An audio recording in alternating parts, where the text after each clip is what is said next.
Well, good morning, ladies and gentlemen.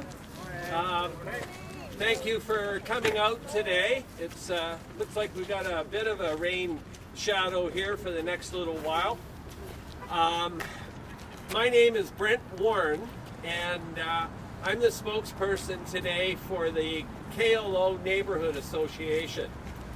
I'd like to introduce Mr.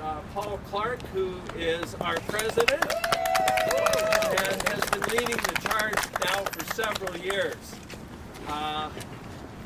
Larry Kelly is one of the vice presidents, and we have other members of the association present here today.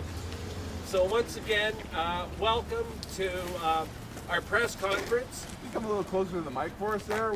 Sure. Thank you. Yeah, we sprayed it down. Okay, and CBC lady, do you need to get in a different place?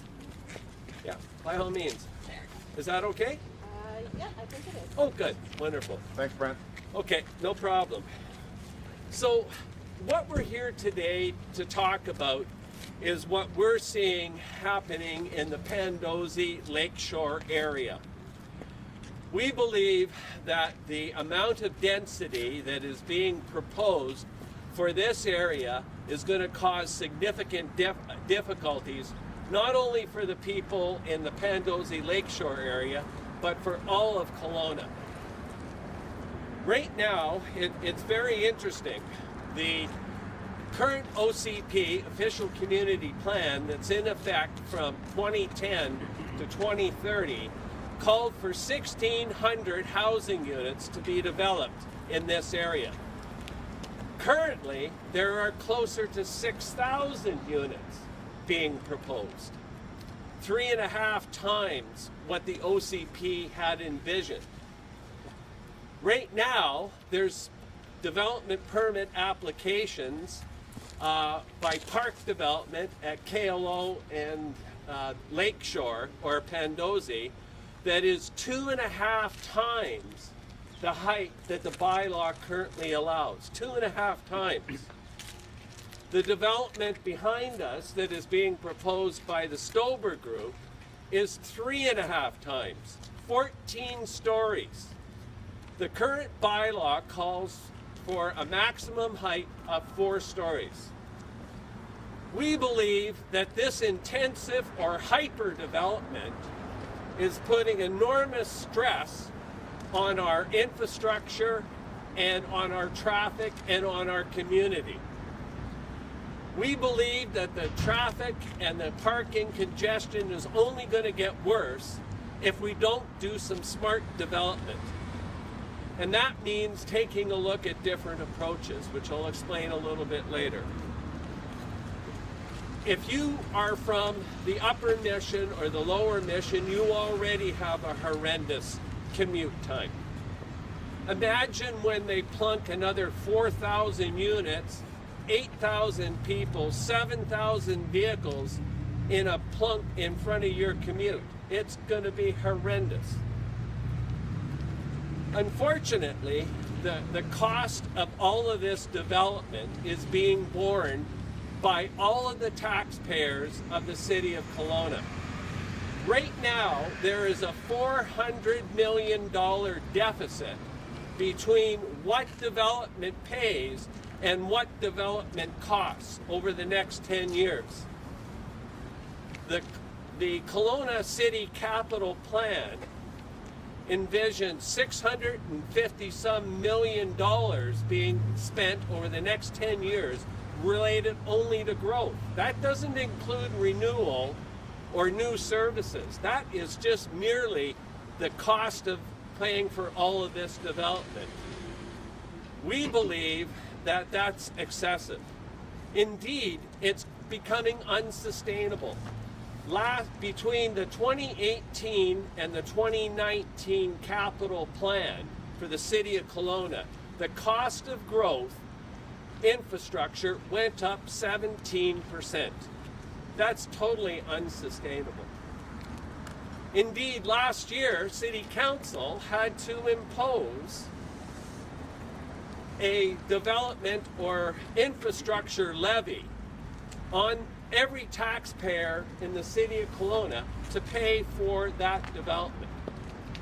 I don't believe that I should be subsidizing somebody's $1 million condo on the lake. I'd much rather see it put towards our parks, our roads. Let's fix our infrastructure. Yeah! All of that extra money has to come out of general deeping into our reserves, increased borrowing, and increased taxation. It's not sustainable. We're also concerned about the gentrification which is occurring in our neighborhood.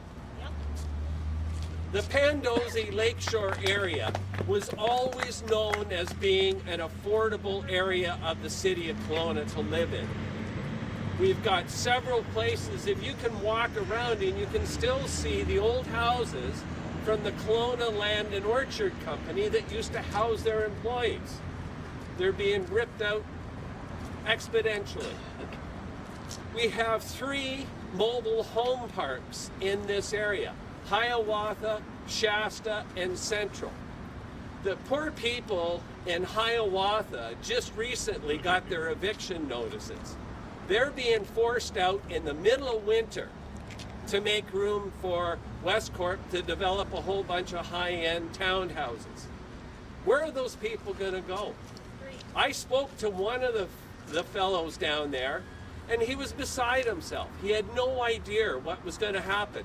He's lived there for over 10 years. He only pays $900 a month, and he has no idea where he can go because he can't find a place. He's worried he's going to end up living in his car over the winter. That's plain wrong. There's something wrong with that. Central Trailer Park has just been bought out by a Lower Mainland developer who has announced their intention to clear out all of those very affordable, very beautiful mobile homes and turn it into another development. The people in Central Park right now are beside themselves. They don't know what they're going to do. They can't sell their units because who's going to buy a unit in there? You know, knowing that you're going to be evicted or maybe be evicted. You know, they can't move those units. That trailer park has been there for 30 years and it should stay there for another 50 years because it's providing very affordable accommodation here in the city of Kelowna. This area has always been a big mix of social development. We have people on the lake and we have people in mobile homes. And everybody gets along. It's a real community, and that's what's bothering me personally. We have asked, as an association representing the people of the Pandosy Lakeshore area, that the city take their foot off of the accelerator. We're not saying put their foot on the brakes, but take their foot off the accelerator and allow for some proper planning to go on. We have been told that that's not in the offing, and that was as of a couple of weeks ago. There's been no meaningful public consultation occurred here. We are not opposed to development, far from it.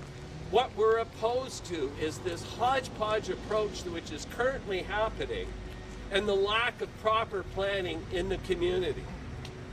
So again, we're not asking for the brakes to be put on. We're asking the council to take their foot off the accelerator. If a development falls within the current bylaws and OCP, that's fair game. That's fair game. Let it go ahead. But if it's beyond what is in the current bylaws or the OCP, they need to take their foot off the accelerator. Let's coast for a little while. Let's do a plan. Let's do it properly. Right on. Unfortunately, the approach that has occurred here in the city of Kelowna has been sprawl and tall. And that's not the way to do it.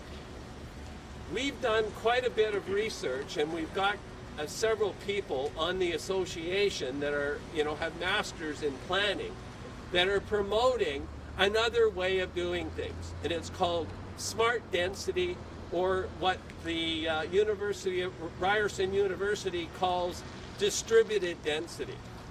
Distributed density means putting dense pockets all throughout our community, but not towers.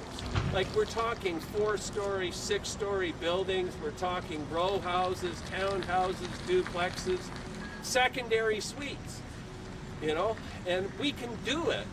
There's huge advantages that are result from that type of densification. The infrastructure costs are usually much less because all throughout the community, a lot of our infrastructure can handle more density. We don't have to be ripping up the roads.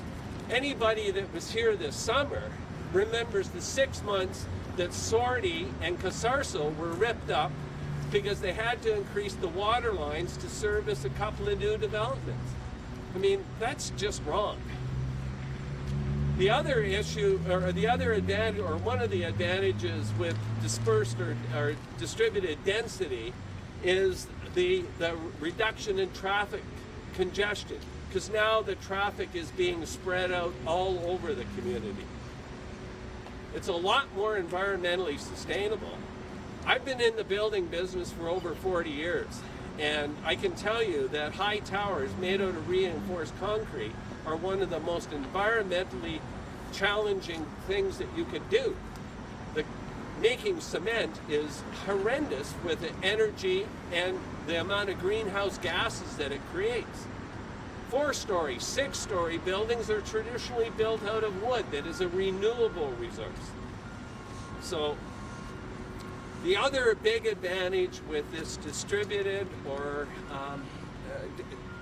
type of densification is that you retain a lot of the affordable units in your community. And that's big for Kelowna, as anybody knows. The poor young people that are trying to get into the market here are just having a heck of a time, because most of the stuff that's getting built is going to be the $1 million condos, and that's not helping the young people. So at any rate, what we're asking is that first of all, you go to the imaginepandosy.org website, read our material.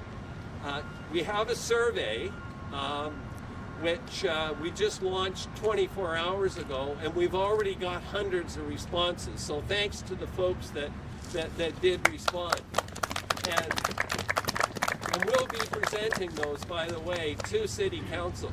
And these are not anonymous responses that some developers like to say they've done surveys, but they can't provide any names or addresses or anything else. These responses, people have put their name to what they've said, and we'll be sending that on to City Council. So go to the website, complete the survey, call, write, or email City Council. Tell them what your thoughts are. If you're in favor of towers, that's great. That's democracy. If you're not, tell them. Because City Council needs to understand what's going on in the community. We'd ask you as well if you could join a neighborhood association. Doesn't have to be KLO. If you live in Rutland or the Upper Mission or the Glenmore or any place, that's the way. Join the association. But most importantly, folks, get involved. We've got a beautiful city here. We have an opportunity in this city of being a world leader in community planning. And all we have to do is take our foot off the accelerator. Let's coast for a little while. Let's do some proper planning. And people will be coming from around the world to see how Kelowna does it, because we all know this is the best place on earth. So you're probably asking, why is a sign on the back of a trailer being towed around by an old veteran? Well, When we started this campaign, we asked the city for permission to put a sign on public property. In the sign bylaw, there is a provision that says that community groups are allowed to put signs on public property for up to 30 days if they are advertising an event or a campaign. We were denied. We've tried again, we were denied again. So we looked in the bylaws and it looks like we're legal to be able to put a sign on a trailer and drive it around. So, who knows? At any rate, we'll give it a shot and we'll see what happens. At any rate, that's what I have to say, so I'm going to open it up for questions, and I'd ask Paul and Larry to come up and join me so that I don't have to be the... Great job. Okay. Great job.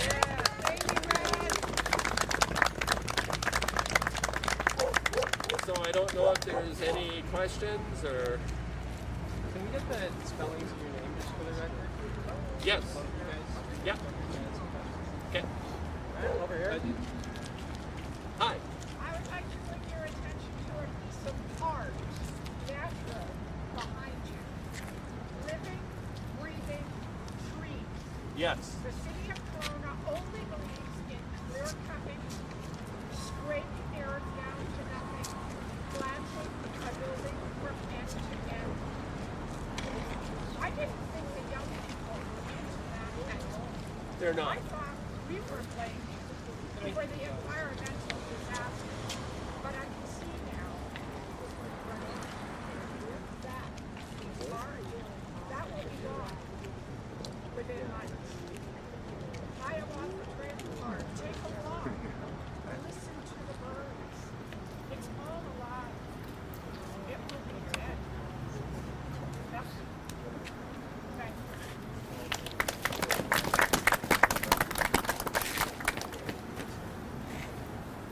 Well, if there's no more questions, oh, there's one there. I just want you to repeat what we can do to help.